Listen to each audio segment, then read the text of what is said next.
Welcome back to the African History Network show. I'm your host, Brother Michael M. Hotep. Visit our Facebook fan page, The African History Network. The African History Network. We have the information for tonight's show right on the homepage. All right. Well, on the line, we are joined by April Taylor. I've had her on the Michael M. Hotep show a number of times. April is a writer for YourBlackWorld.net as well as CultureCritic.com. She is also the social justice coordinator for YourBlackWorld.com. So we want to welcome to the African History Network show, April Taylor. April, how you doing tonight? Pretty good. How are you? Oh, I'm doing all right. Just very busy. So very busy day, a lot going on. But I know you know how that is because you are a prolific writer. I read your articles every day. Well, I want to jump right into it. I want to have you on the show tonight because there was some articles I read recently of yours. I said I have to get April back on to talk about this, and it's good to have you on this show because these shows are automatically archived so people can go back and listen to them. First off, I want to get into this article here that you wrote March 19th, 2015. Ferguson black voter turnout is what worries some city council candidates. Now tell us about this article. Well, in previous elections, the turnout for black voters in Ferguson has been barely a tenth. So specifically, Adrienne Hawkins, who's running as a city council candidate in Ward 1, expressed to the Huffington Post that she worries that black voters will not come out to vote the representation that they deserve. So it will be pretty interesting to see if black voters turn out in numbers that they haven't previously, and to also see if the newly registered voters hold any sway in the election. It looks like the final tally for that was 526 newly registered voters in Ferguson. Okay. Now let me ask you this question. All right, hold up, wait a minute. Okay, 526 newly registered voters in Ferguson. From what period of time to what period of time did those newly registered voters register? Do you have that information? This was in this calendar year. So since well, not this calendar year, in this election cycle. So since the previous year's election. Okay, since the previous year's election. So, well, the municipal, now these elections that are coming up, Tuesday, April 7th, are the municipal elections. So they vote for city council. My understanding, the mayor has, I think, either 2 or 3 years left in his term, so he is not up for re-election, from my understanding of this. But city council is up for re-election. Now, the last municipal elections were in 2013, okay? So do you have any information dealing with from August 9th, 2014, when Michael Brown was killed, up until now? Do you have any information dealing with how many people were registered to vote since Michael Brown was killed? Do you have any information dealing with that? April, if you're on the line, hit the mute button on your phone. I think maybe you muted yourself. Sorry about that. Okay. Can you hear me now? Yeah, I can hear you. Did you hear the question? I did hear your question. I do not have it broken down from August 9th forward, but because most of the voter registration drives took place after that, the majority of that 526 did come after that time period. And overall, it represents after about August 9th. After August 9th, when Michael Brown was killed. Okay, go ahead. Yes, and it represents about a 4.6% increase total in the number of registered voters. Okay, so that gives you some idea of how much that is, because 526 doesn't sound like a lot, but of course Ferguson isn't that large of a city. Okay, so 526 newly registered voters. You said this represents 4.6%. What does that 4.6% represent? 4.6% of the total. It's a 4.6% increase over the total number of registered voters previously. Okay, 4.6%. Okay, so Ferguson has a population of 21,500 people. 67% are African American. Okay, right. so that represents something like maybe about 15,000 people, almost close to about 15,000 people, something like that. Why do you now? How are people receiving 526 newly registered people to vote? Now, are these African Americans registered to vote? Is this broken down by race, or this is just a total of 526 newly registered voters in Ferguson? I did not get it broken down. I just got the total number. I mean, since Ferguson has such a significant black population, I would assume that the majority of those are black residents. Okay, let's hope so. But now let me ask you this. What is the reaction in Ferguson? Because I know you've been on the ground there a number of times and you have contacts on the ground. What has been the reaction in Ferguson to this number of newly registered voters in Ferguson? I think it depends on the person. I think that older people were hoping that there would be a more significant increase. And we're also hoping that younger Ferguson residents would be more involved to the extent of possibly even having run for a city council position. I know that there's been some disappointment that there wasn't a younger person who stepped up to run. But other people feel like, a 4.6% increase, it's almost 5%. Other people feel like, that's pretty good. And that is more of an increase than what would have happened generally with just, people who have turned 18 and are, now able to vote. So some people see it as a success and other people see it as a disappointment.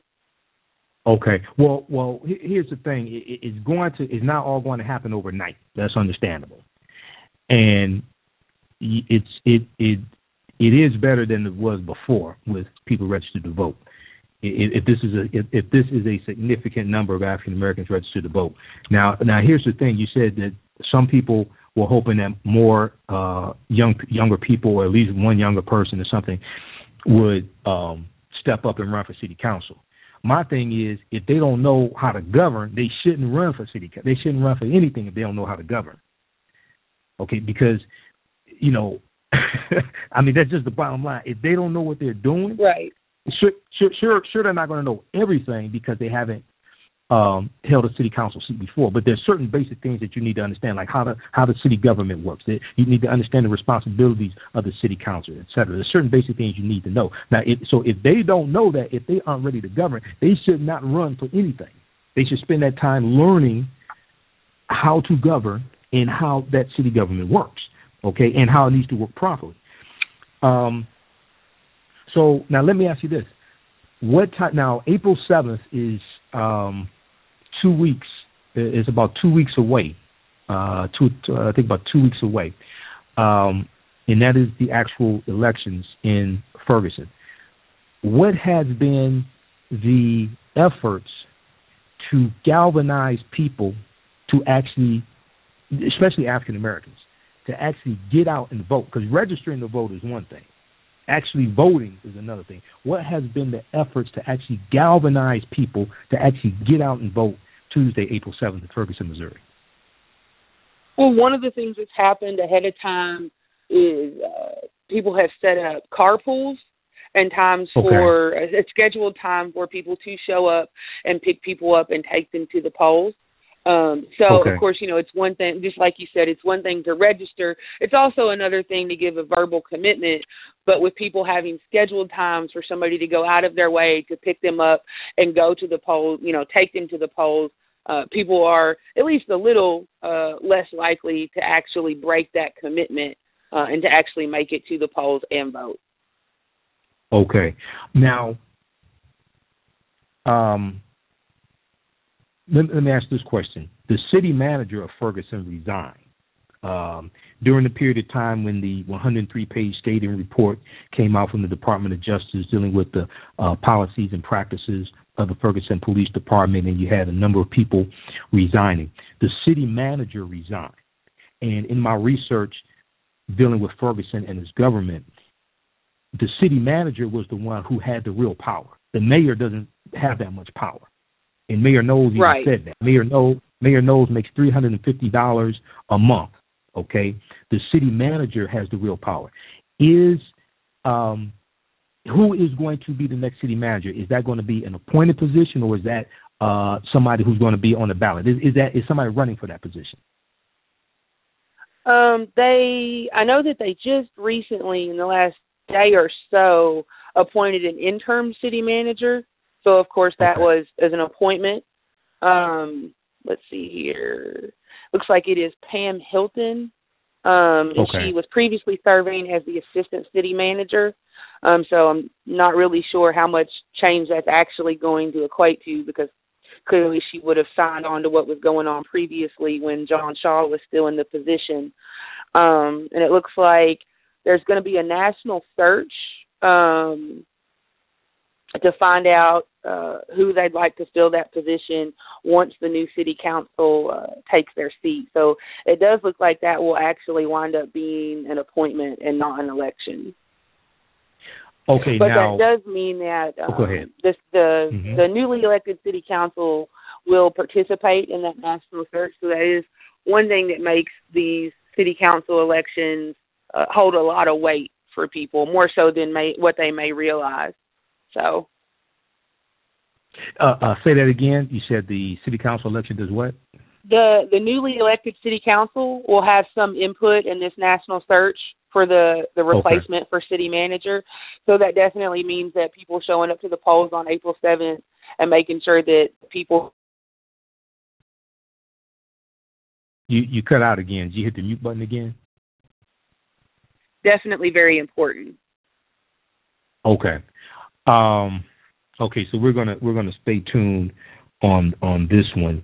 Now, in general, the city manager position, is that usually an appointed position, or is that an elected position in Ferguson? How does that city manager position usually work? I'm not completely sure if it's normally an appointed position or an elected position. Let's see. Okay. Yeah, I'm not completely sure. I can look that up here and let you know here soon. Okay. All right. Maybe on commercial break. Maybe if you get a chance, you could do that on commercial break.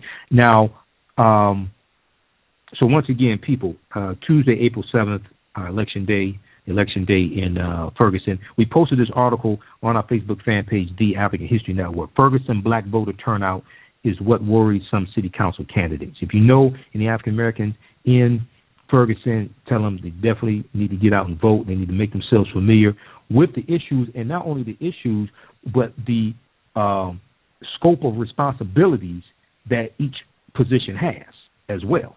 Because oftentimes, I know here in Detroit, with local radio stations in Detroit, when you would have the city council president on, say, WCHB 1200 AM in Detroit, a lot of people will call in yelling at city council for things that are the mayor's responsibility, taking up valuable time. And they're like, well, look, that's the mayor's responsibility. We don't have anything to do with that. You want to call a mayor or talk to the mayor's office about that. So oftentimes people complain to the wrong elected official about something, and they don't have, that's outside of their scope of services. So one of the most important things is to understand what are the responsibilities of different political offices. So hopefully hopefully that is part of the game plan down there. Now, let me ask you this. Do you have any information on how many African-American owned businesses are in Ferguson or anything like that dealing with economics down there? I do not have that information, no. And it does look like the city manager position, according to the Ferguson City website, is consistently hired by the city council. That is not something voters have ever had a chance to put their input in, other than indirectly through the city council election. Okay, so that's basically is like an appointed position of city council, the city manager. Okay. Correct. All right, and that's extreme, and that's why it's extremely important to vote for city council. But and I know you have there are at least two African Americans. It looks like at least two of there's 6 seats on city council. There's a 6-member city council. It looks like at least 2 seats are going to go to African Americans in a couple of the different wards there. So now let me ask you this: after the election day is over, April 7th, have you talked to any of your contacts in Ferguson? Have there been any talks about how to hold the elected officials accountable to the promises that they made during the election? Has there been any? Have you heard any talk about that? Other than to show up to working sessions and actual council meetings, and then to make sure that people understand how to contact their specific council representatives, there hasn't been any talk of pursuing that outside of kind of the established norm. Okay. Is there a downtown? I've never been to Ferguson that I know of. I've been to St. Louis. I may have driven through Ferguson because I've done a lecture down there, and I've been with some people who I've done a couple of lectures down in St. Louis. So they drove me around. So we may have gone through Ferguson. I wouldn't know it if we did. Okay. Does Ferguson have any type of downtown business district or a business district in general? There's not necessarily a downtown business district.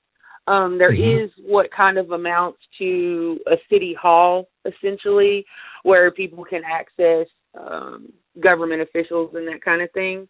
But Ferguson is really small, so when you think of a downtown kind of epicenter, no, you're literally talking about a building or two to house like the city hall. Even the police station isn't that big. A lot of schools are actually bigger than the police department there. So, okay. Now, is there in Ferguson? Is there any type of business district where they have the majority of the businesses, the retail shops, things like this? Does anything like that in Ferguson exist? Whether it's 2 blocks and you have 20 stores in a block, or that business district is 1 block and there's 6 stores. I mean, do they have anything like that? No, there are main roads, like Florissant is a main road that runs through, and so there will be businesses, locally owned businesses mixed in with chain stores, but it's not set up like kind of like an open air mall would be, where there are dozens of businesses there.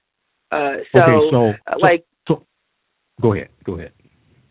Like West Florissant, which runs through Ferguson and other surrounding areas, you'll come across businesses, and then if you turn down a side street, you'll immediately be into a residential area. So I don't know if that gives any idea of the layout, but there just isn't that downtown kind of feel where dozens of businesses are kind of packed on top of each other. Yeah, that's fine. What was the name of that street that you have a lot of businesses on? West Florissant. West Florissant? Florissant, Florissant. West Florissant, okay. West Florissant. Yes. So you have a lot of businesses on West Florissant, and that's a street, right? Mm-hmm. Yes. Any idea about how many businesses are on West Florissant? Any idea? Oh gosh, no, I wouldn't want to take a stab. Okay. But it would kind of depend on how long of a stretch you're talking as well. So West Florissant is more than 1 block. I mean, the businesses on West Florissant, the businesses are on more than 1 block.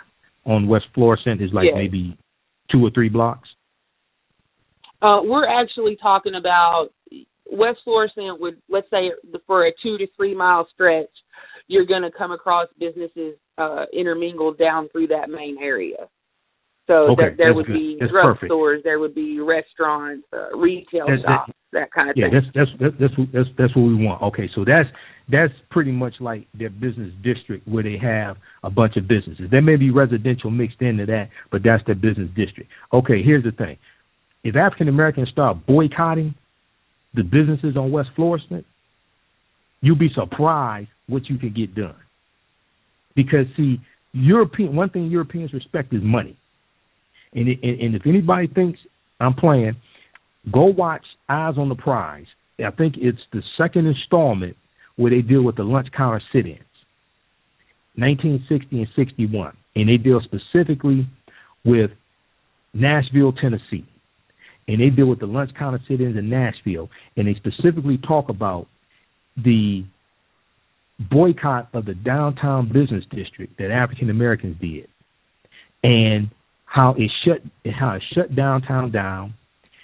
And not only that, when they were boycotting the chain stores downtown, the Kresge's and the Woolworths, African Americans up north started boycotting the same chain stores up north that our brothers and sisters were boycotting down south. Okay, so one of the things, and hopefully you can relay this message to them, one of the things that has been lost, and I've been following this closely, one of the things that has been lost in a lot of the needed protests is the power of economic boycotts.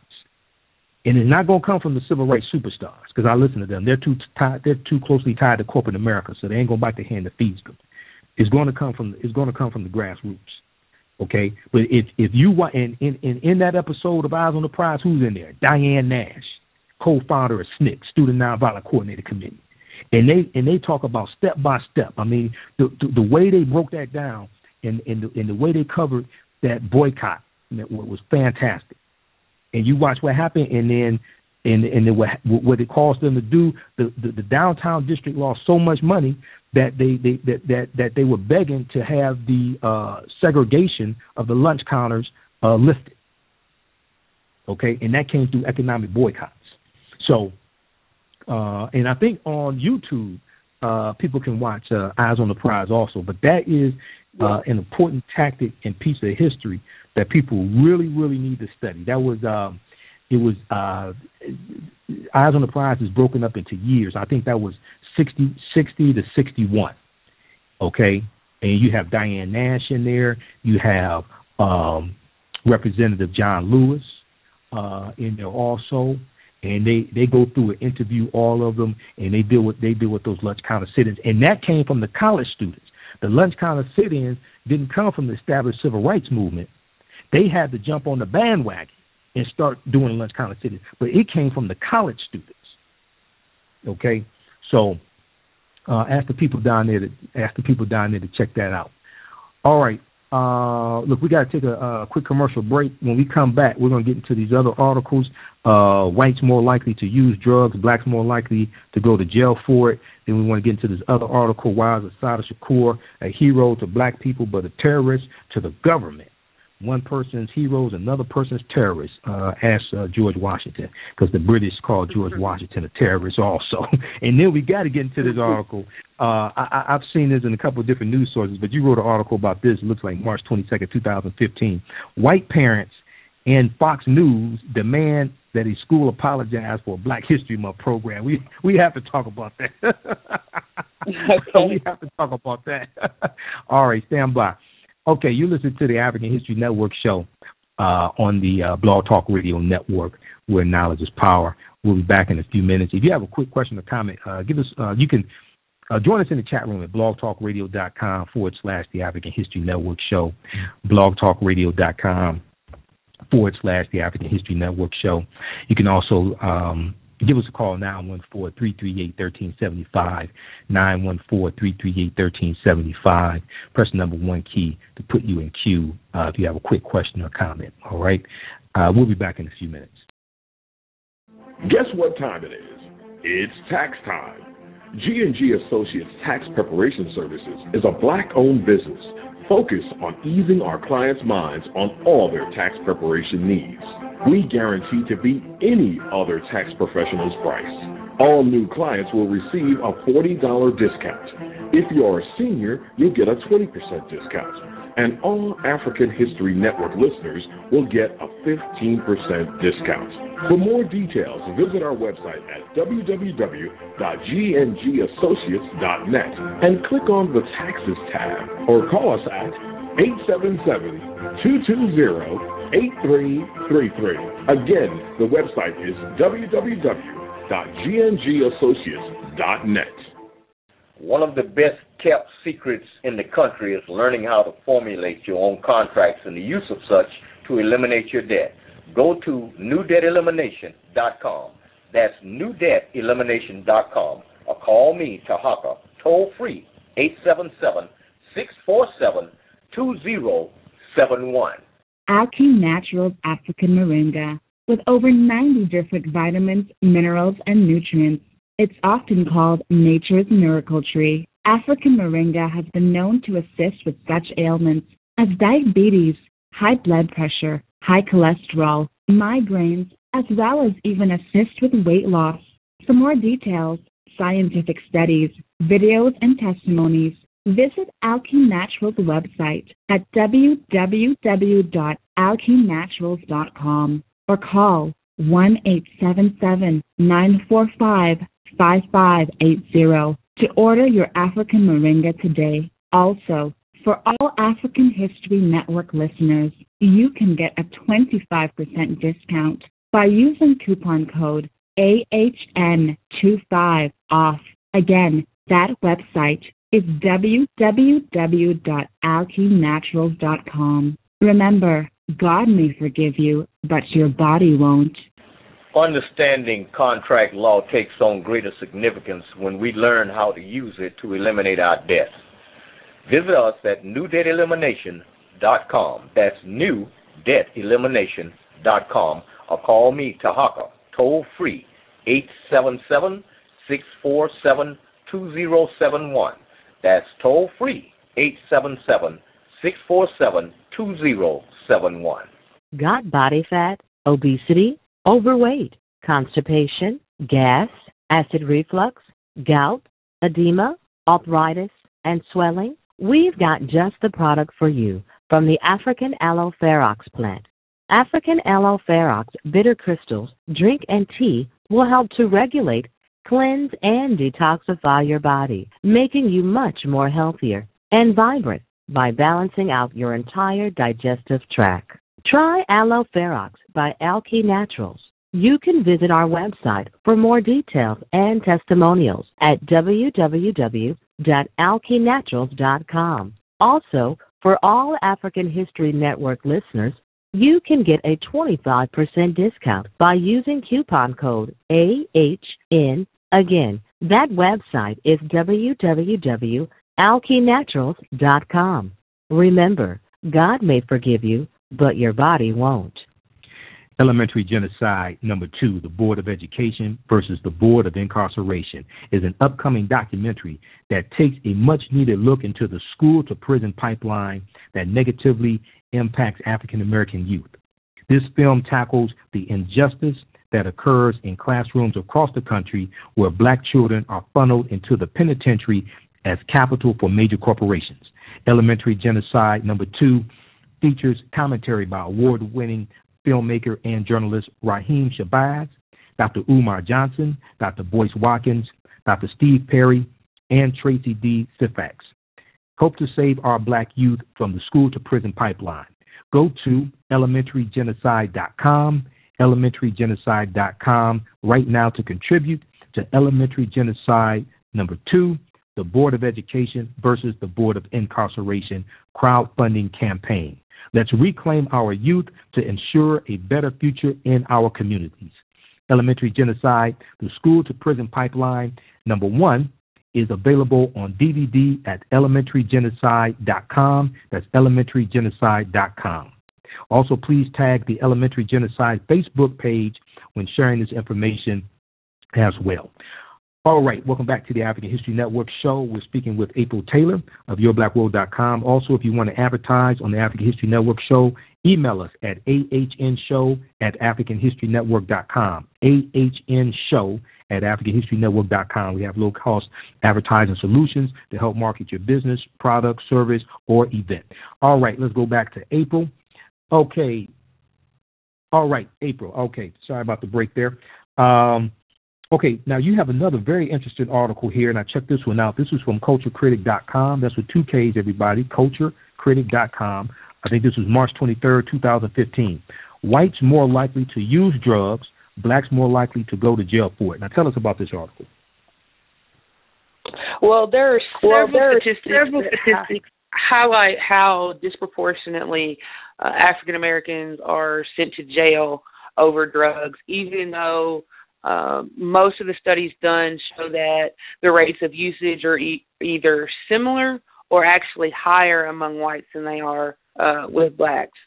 So one of the statistics that kind of summarizes that point is that 14% of drug users, or blacks make up 14% of drug users, but they represent 37% of the arrests.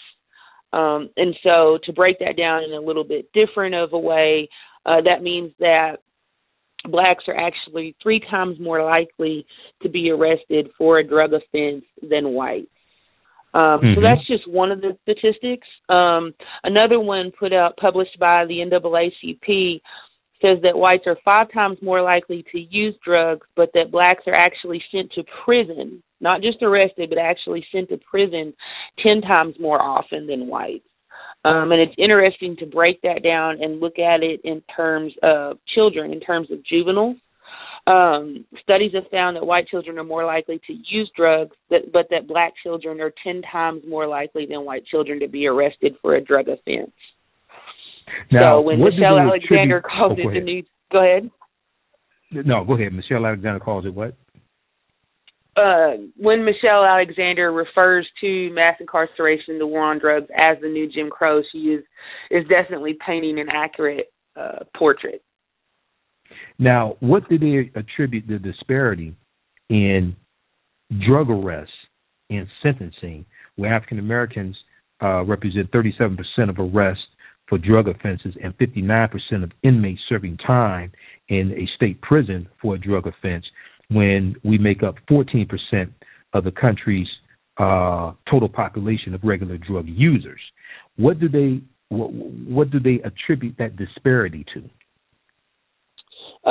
Different studies may come up with some slightly different reasons, but the main reason is that communities of color are just policed that much more heavily.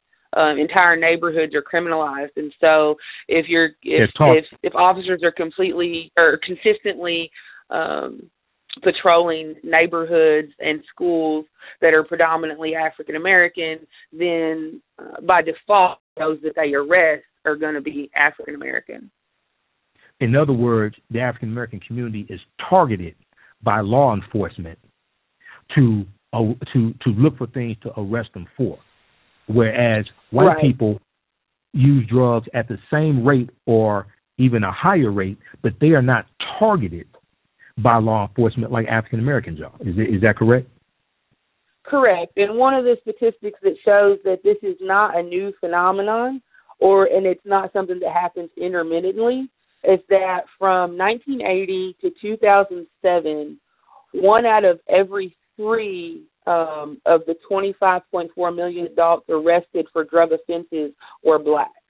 So we're talking about a 27-year period. 1 out of every 3 people arrested for a drug offense was black. Right. Now, and it's interesting. I wanted you to explain that. The reason why is because when I post information like this on our Facebook fan page, The African History Network, I get some asinine white people, not all of them, but some asinine white people who will make the statement, well, if you don't want to be arrested for drugs, then don't use drugs. They don't say the same thing to their children who are using drugs, either at the same rate as African Americans or at a high rate. They don't say the same thing to them. Right. Right. And I mean, one of the things that I would bring up is the officer who killed Eric Garner in New York City. He actually had 3 of the civil rights cases that had been filed against him. In all 3 of those cases, he was allegedly arresting the person for a marijuana violation. The marijuana never materialized, in all the court proceedings related to them were closed, but the marijuana charges were dropped completely. So you have people who are arrested for a drug charge when in all likelihood there were not even any drugs present. So that was the first thing that came to my mind in terms of that.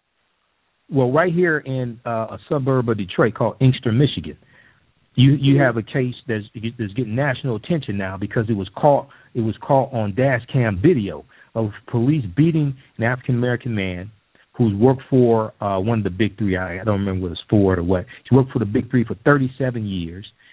Channel 4 WDIV showed the video today of the officer pulling something out of his pocket, and then he calls for allegedly calls for the drug dogs to come.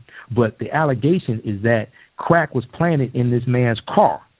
Okay, and it's been all over the news. And this officer who allegedly did this also had a previous charge against him that was dismissed, from my understanding. But he had a previous charge against him of planting drugs on somebody. But this time they have this on tape.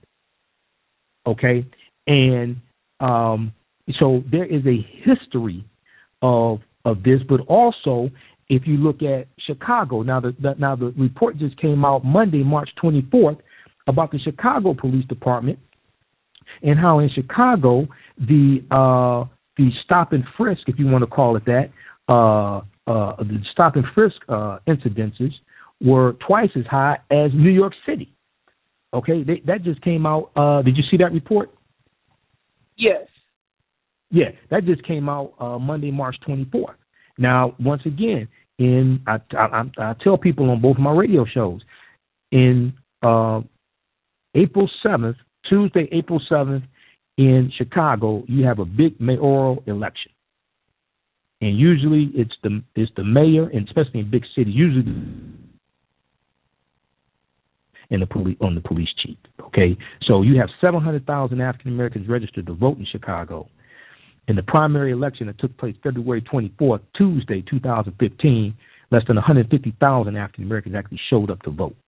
Okay, so there's a lot at stake in Chicago in this mayoral election. So African Americans have to get out, push forth your agendas, and actually get out and vote. Okay, so now this next article here, very interesting article. Why is Assata Shakur a hero to black people but a terrorist to the government? Tell us about this. This is from February 27th, 2015, it looks like. Hey, hit the mute button again, April. April, did you hit the mute button? Okay, April dropped the call. She's going to call back in. We posted this article. I think we posted this on our fan page. Let me get April back on here. See, this is April. Okay, April, do we have you back? Yes. April. Sorry about that. All right. Yes. No, it's all right. Tell us about this other article. Why is Assata Shakur a hero to black people but a terrorist to the government? Okay, one other statistic on the last article I wanted to point out that black people actually receive the same amount of time in terms of sentencing for drug offenses as white people do for violent offenses. So I just wanted to point that out. It's not just a matter of arrest. It's also the amount of time that people are spending behind bars for those crimes. Okay, so let me just clarify this. Okay, so the violent offenses in general carry more time than a drug offense in general. Is that correct? It is supposed to, yes. It's supposed to. But African Americans, according, and you talk about this in this article, whites more likely to use drugs, blacks more likely to go to jail for it.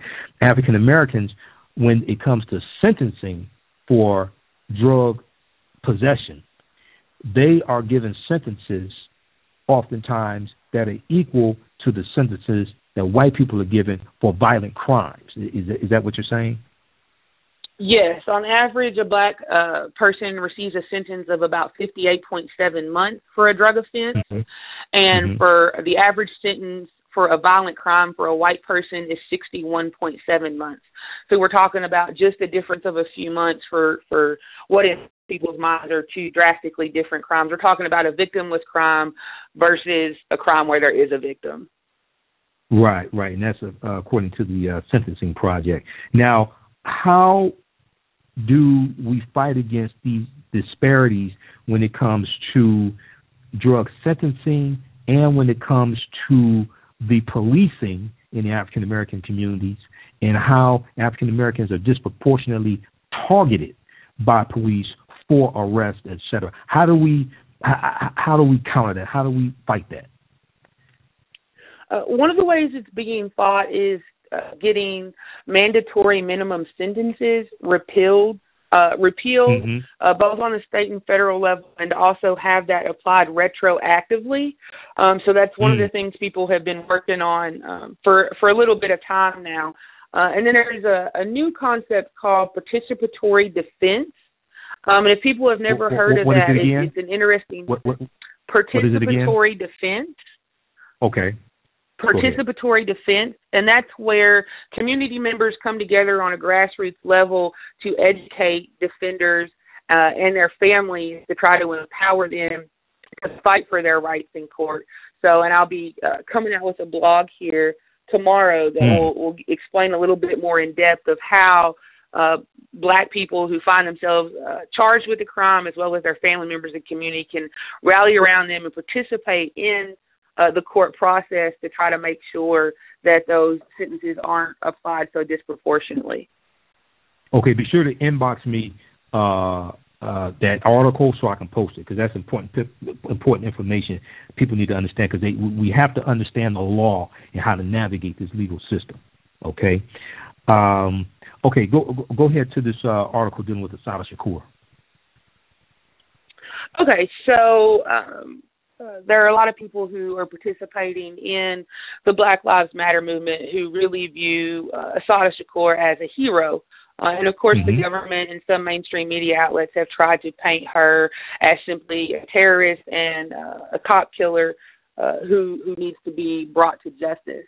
And so in this particular article, I talk about why it is that people, Black people in particular, view her as a hero and somebody who's to be respected and revered. And, of course, one of the things that Angela Davis says about her, and that a lot of people have echoed, is the fact that she is such a compassionate human being who has what Angela Davis refers to as an unswerving commitment to justice. So the fact that she was wrongfully targeted for killing this cop, supposedly, allegedly. But still, like some people have referred to her as being similar to Harriet Tubman. She's a woman who did not give up on pursuing her freedom, even when it meant that she had to break out of jail and leave the country to seek asylum in Cuba. So one of the things that Davis says about her is she was falsely charged on numerous occasions by the United States in the 70s, and of course vilified by the media. Some of her charges included armed robbery, bank robbery, kidnapping, murder, attempted murder. And even though she faced 10 separate legal proceedings and was pretty much convicted by the media before those proceedings were completed, she was able to maintain her strength and her perseverance, and to be determined to fight for her freedom and to also speak out for the freedom and the liberation of Black people, not just in the U.S. but all over the world. Right, and not only that, the charges against her in the killing of State Trooper Werner Forrester, those charges were trumped up also, because the surgeon who examined her said that it was anatomically necessary for her to have her hands up in a surrendering position as opposed to shooting when she was shot, because she was shot underneath her armpits. Okay, and when you actually go through and study the case, and her attorney Lennox Hines, if I remember correctly, is his name. He was on democracynow.org. Democracy Now. He was on Democracy Now. It's on the internet. You may be able to just Google it. But he was on Democracy Now along with Assata Shakur a couple of years ago. It was either last year or a year before. And he went through and broke down the whole case and how it was totally trumped up charges against her. But once again, this was part of COINTELPRO to put these false charges on members of the Black Power movement, and she was with the Black Liberation Army at the time, and it's actually the members of the Black Liberation Army that broke her out of prison and took her down to Cuba. Okay, but these are totally trumped up charges against her. And in what was it? It was 2013. In 2013, the state of New Jersey matched the $1 million bounty that the FBI had on her head. So now it's a $2 million bounty on her head, and they want the U.S. wants Cuba to deport her or what have her, give her up, but the Cuban government said they're not going to give her up. So that's a good thing. All right. So, okay, let's get to this last article here before we run out of time. This is from March 22nd. White parents, Fox News demand school apologize for Black History Month program. Tell us about this one here. So this mother took her daughter to a school district, a district-wide Black History Month program, and the daughter was supposed to just be singing a Motown song, I believe. And there were high school singing students what type who of song? participating. Singing what type of song? A Motown song. Oh, Motown. A Motown okay. song. Mm-hmm. Okay. Yeah. And so evidently the parents weren't made aware of what else was on the program. And the mother says that she noticed that there were T-shirts and signs with the "Hands Up, Don't Shoot" slogan on it, and that there was evidently a piece where high school students took on the roles of people who had been killed by the police and talked about whatever their story was in terms of the death. And so they went on Fox, the mom as well as the father went on Fox News to say that they felt that it was inappropriate. And the father, who happens to be a sheriff's officer, says that he was having to answer questions about to his 8-year-old daughter about why do police officers kill Black people. And the Fox News host was very sympathetic with the father and said that it wasn't appropriate, that the integrity of his position was questioned because of this Black Lives Matter theme in the Black History Month program. So Fox News, as well as the parents, are demanding an apology for the fact that the Black History Month included aspects of the Black Lives Matter movement. Well, first of all, African Americans have a history of being killed by law enforcement.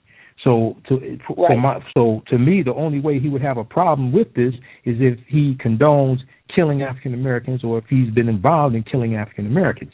Now, there is a such thing, I do understand there's a such thing as a justifiable shooting, which means if an assailant is shooting at a police officer, most likely the officer is going to shoot back. I understand that. But if he had a problem with having to explain to his daughter, why do police shoot Black people, if he had a problem explaining that and he's in law enforcement, then there's something deeper going on there. Okay? And Correct. School is where you learn about history. So right, and in defense of the school district, the superintendent did come out and say that she fully supported the students and that they didn't show any anger or defiance during their presentation, and that she did not feel that there was anything wrong with the presentation. Right, exactly. But see, once again, this is European white supremacy and racism, and not wanting to listen to what somebody else has to say, not wanting to acknowledge that African Americans get killed by law enforcement unjustly. Okay? Now, he may want to argue the merits of this particular case, but you have numerous cases of African Americans. You have a history of African Americans not only being shot and killed by law enforcement, but you have a history of African Americans being lynched in this country.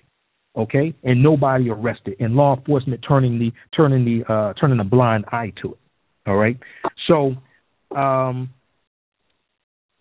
okay, so Black everywhere that Rebecca, the mother, referred to protest chants as if there was some kind of vulgarity, stating, quote, everywhere that we looked were students, high school students wearing shirts that said Black Lives Matter, I can't breathe as I was flipping through my program. It had hands up, don't shoot.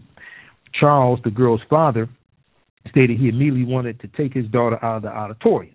Really? So did he have now I want to know specifically what this guy had a problem with. Did he have a problem with Black Lives Matter? Did he have a problem with I can't breathe or hands up, don't shoot? What did he have a problem with? Do you know? It sounds like he had a problem with, the mother specifically stated that she had a problem with the Michael Brown aspect, But the father seems to have more of a problem with the fact that he felt like the school was pushing some kind of anti-police agenda. So, and when the Fox News segment opened, it actually opened with a headline that said "Trouble with Schools," and introduced it as the school pushing an anti-police program. So it sounds like he had an issue with the fact that police were portrayed as anything other than heroes. Really, really. Well, he should study the history of law enforcement coming out of the slave patrols and the slave catchers during slavery, and how police evolved from that, coming from that history, and how there's always been how African Americans have always been targeted by the police. He should deal with that type of history. But see, this is okay. All right. See, this is one of the reasons why we have to pull our children out of these school systems. Right. Now, what city was this in? This was in Virginia, I believe. Okay. I don't remember the exact city here. I can. Yeah, one of that's one of the Confederate states. Yeah, and that's also where you have University of Virginia, where Martise, I think Jackson, was beaten. Yeah. So okay, all right. I knew she looked familiar. This was that airhead Elizabeth Hasselbeck who interviewed him. Used to be on The View. Okay. Yeah. All right. So people check out this article. We're going to post this on our fan page, The African History Network. White parents, Fox News demand school apologize for Black History Month program. Very, very, very, very interesting here. Okay. All right. Now, how can people read your articles, and how can people contact you, April? April, did you hit the mute button again? Okay. April dropped the call. Okay, she's going to call back in. So April called back, and visit our Facebook fan page, The African History Network, The African History Network. We have numerous articles posted there. We have some articles posted by April. We're going to post these articles that we talked about tonight. We'll post them there also. I think we have April back. Okay, she dropped the call again. Okay, we got April back. All right, is this April? Yes. Okay. April, can you hear me? People how they can read. Yeah, I can hear you. Tell people how they can read your articles and how they can contact you and follow you on social media. You can follow me on Twitter at April V. Taylor. That's April V as in Victor Taylor. You can find most of my blogs on www.culturecritic.com. That's spelled with K's. culturecritic.com. And then if you'd like to send me an email, you can reach me at YBW as in Your Black World, so ybwsocialjustice@gmail.com. Okay, ybwsocialjustice@gmail.com? Correct. Okay. All right, excellent. And there was one other article we didn't get a chance to get to tonight because we spent a lot of time on Ferguson, because Ferguson is something extremely important. Give us the, let me see if I can pull this out. I just want to give people the name of the article so they could check this out. Also, there was a couple of them we didn't get a chance to get to. Let me see if I can pull this up here. Oh, slavery was never abolished in America, still protected by the Constitution.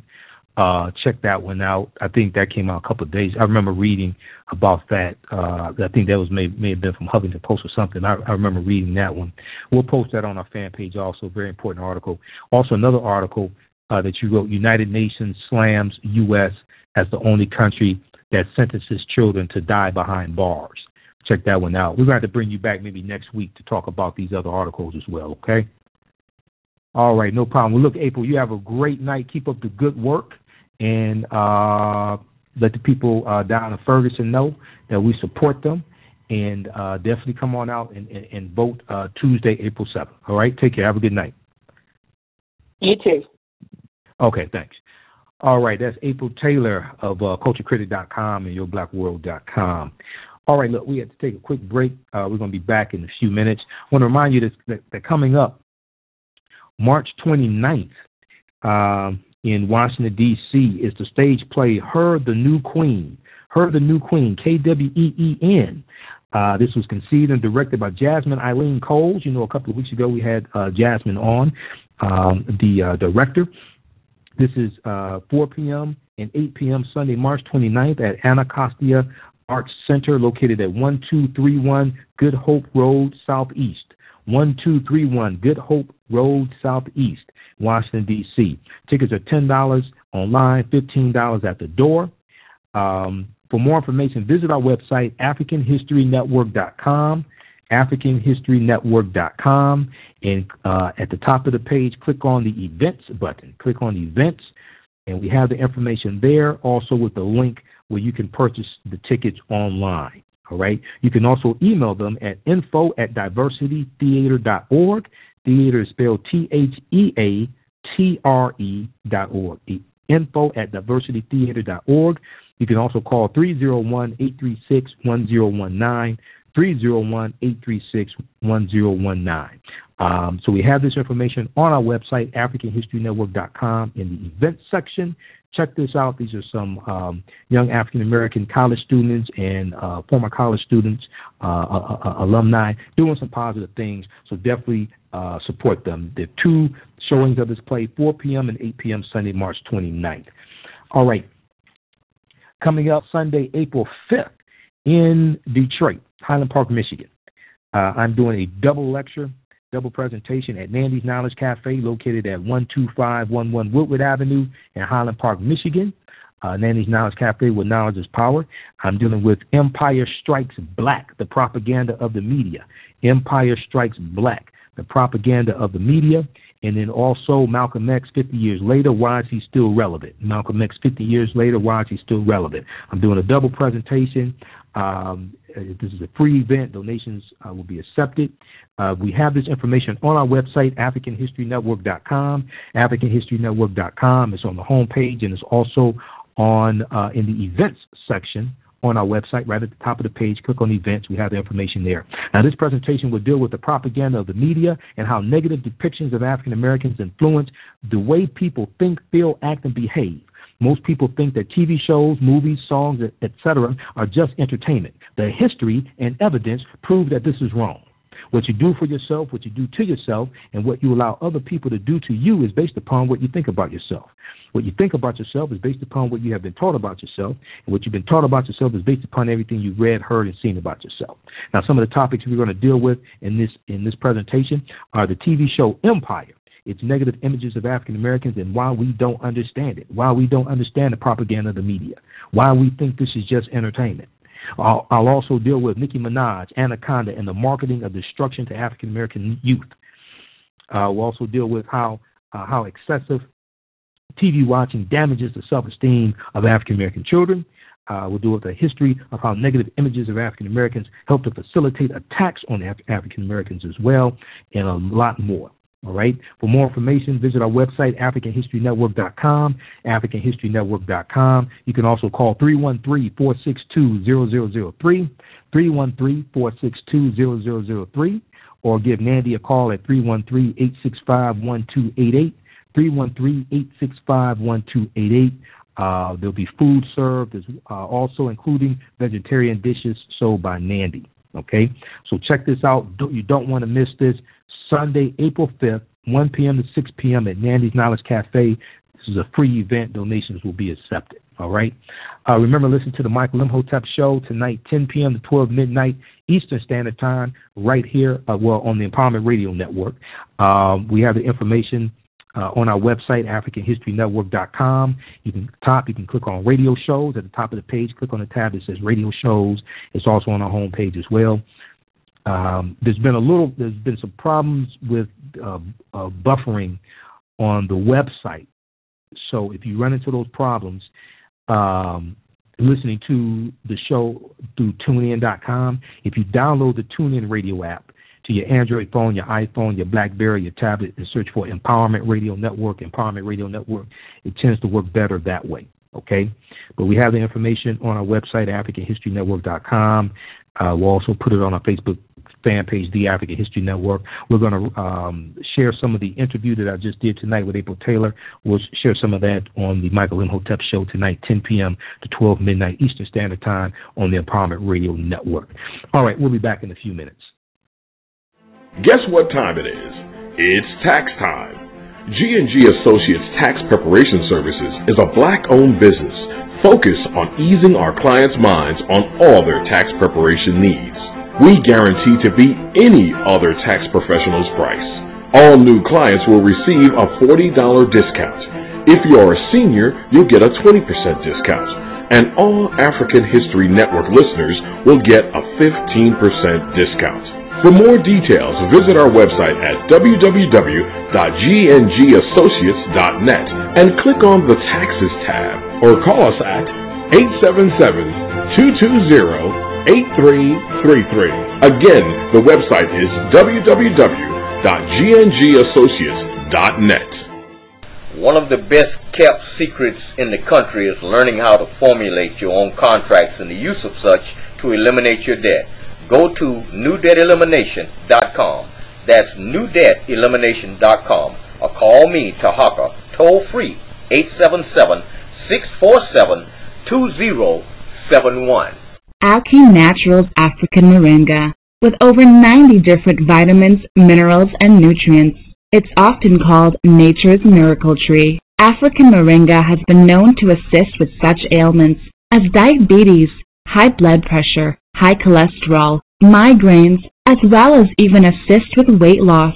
For more details, scientific studies, videos, and testimonies, visit Alki Naturals' website at www.alkinaturals.com or call 1-877-945-5580 to order your African Moringa today. Also, for all African History Network listeners, you can get a 25% discount by using coupon code AHN25 off. Again, that website is www.alkinaturals.com. Remember, God may forgive you, but your body won't. Understanding contract law takes on greater significance when we learn how to use it to eliminate our debt. Visit us at newdebtelimination.com. That's newdebtelimination.com. Or call me, Tahaka, toll free, 877-647-2071. That's toll free, 877-647-2071. Got body fat, obesity, overweight, constipation, gas, acid reflux, gout, edema, arthritis, and swelling? We've got just the product for you from the African Aloe Ferox plant. African Aloe Ferox bitter crystals, drink, and tea will help to regulate, cleanse, and detoxify your body, making you much more healthier and vibrant by balancing out your entire digestive tract. Try Aloe Ferox by Alki Naturals. You can visit our website for more details and testimonials at www.alkinaturals.com. Also, for all African History Network listeners, you can get a 25% discount by using coupon code AHN25 off. Again, that website is www.alkinaturals.com. Remember, God may forgive you, but your body won't. Welcome back to the African History Network show. All right, be sure to check out our crowdfunding page, Indiegogo.com, Indiegogo.com, INDIE, and search for the African History Network. It's our spring 2015 crowdfunding campaign to raise funds for the African History Network, help us keep doing the research, stay on the air, pay the bills, keep doing what we are doing. Hopefully you learn something and you appreciate what we do, the events we put on, etc. We also have the information on our Facebook fan page, The African History Network, The African History Network. I'll get the information on our website tonight, AfricanHistoryNetwork.com, AfricanHistoryNetwork.com. All right. I want to remind you also that the new documentary, Elementary Genocide 2, The Board of Education versus the Board of Incarceration, is an upcoming documentary that takes a much-needed look into the school-to-prison pipeline that negatively impacts African-American youth. This film tackles the injustice that occurs in classrooms across the country where black children are funneled into the penitentiary as capital for major corporations. Elementary Genocide 2 features commentary by award-winning filmmaker and journalist Raheem Shabazz, Dr. Umar Johnson, Dr. Boyce Watkins, Dr. Steve Perry, and Tracy D. Sifax. Help to save our black youth from the school-to-prison pipeline. Go to elementarygenocide.com. That's www.elementarygenocide.com right now to contribute to Elementary Genocide 2, the Board of Education versus the Board of Incarceration crowdfunding campaign. Let's reclaim our youth to ensure a better future in our communities. Elementary Genocide, the School-to-Prison Pipeline, is available on DVD at elementarygenocide.com. All right, look, that's going to do it for us tonight on the African History Network show. Be sure to tune in tomorrow night, Thursday, March 26th, 8 p.m. to 10 p.m. Eastern Standard Time. We'll be right back here. And listen to the Michael Imhotep show tonight, 10 p.m. to 12 midnight Eastern Standard Time on the Empowerment Radio Network. Visit our website, AfricanHistoryNetwork.com. We have the information right there about the Michael Imhotep show. Remember, on the African History Network show, we focus on educating, empowering, and inspiring people of African descent throughout the diaspora and around the world, because right knowledge corrects wrong behavior. And, I forgot to give a shout-out to the people in the chat room. We had Anthony L. in there and some other people. They left out, so I'm not sure who else was in there. All right, but that's going to do it for us tonight. We'll talk to you next time. Peace.